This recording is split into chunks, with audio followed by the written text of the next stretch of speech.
Imagine waking up one morning to a news report that will forever change the course of America.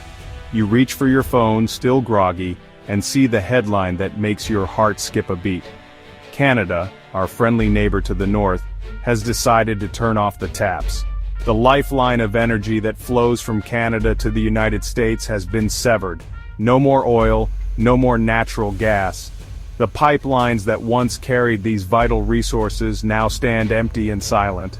This isn't some dystopian fantasy, it's the new reality. The news anchors struggle to convey the gravity of the situation. Across the United States, a collective gasp ripples through living rooms. Families sit in stunned silence, trying to process the enormity of what they are hearing. The coffee turns cold.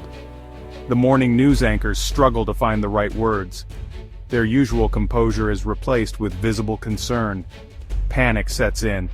How could this happen? People rush to stores, only to find empty shelves. The sense of security they once felt is now shattered.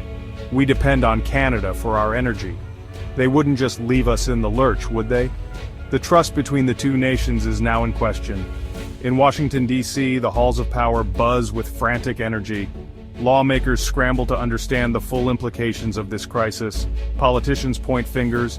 Aides scramble to arrange emergency meetings. The blame game begins, but solutions are nowhere in sight. The president, caught off guard, assures the nation that they are working tirelessly to resolve the situation. His words, however, do little to calm the growing unease.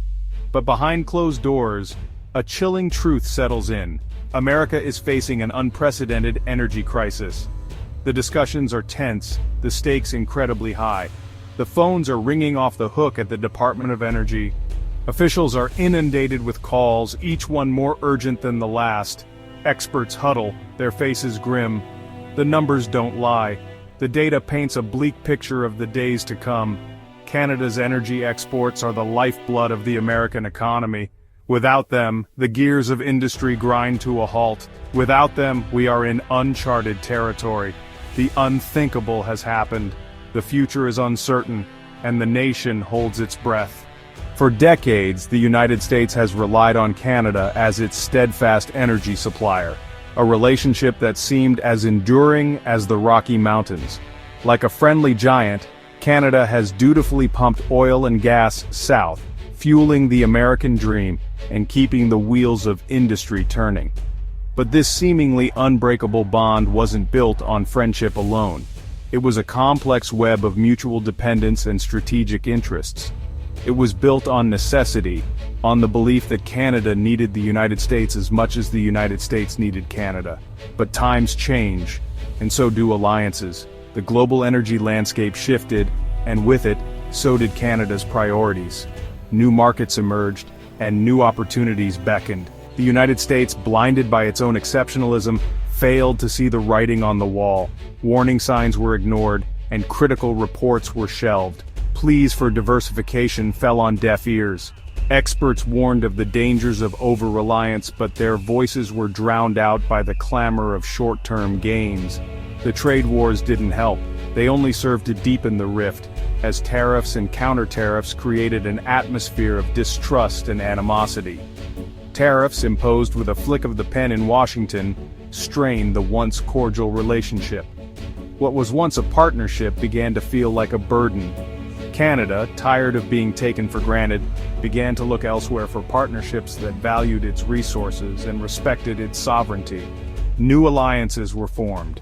The seeds of discord, sown over years of complacency and short-sighted policies, had finally borne fruit. The once strong bond was now frayed and fragile. Canada, once content to be America's gas station, had decided to chart its own course. It was a bold move towards energy independence and self-reliance. The consequences for the United States would be profound. The loss of its northern well would force a reckoning with its energy policies and its place in the global market. While the United States grappled with the sudden energy vacuum, its once thriving oil refineries stood eerily silent, and pipelines that once pulsed with black gold now lay dormant. Canada was busy forging new alliances, seizing the opportunity to step into the void left by its southern neighbor. The Great White North, once tethered to its southern neighbor, was now a hot commodity in the global energy market. Canadian oil, once overshadowed, was now in high demand. In the east, the rising giants of Asia beckoned, their burgeoning industries hungry for energy to fuel their rapid growth. China, with its insatiable appetite for energy, rolled out the red carpet for Canadian oil and gas, eager to secure a steady supply for its ever-expanding needs.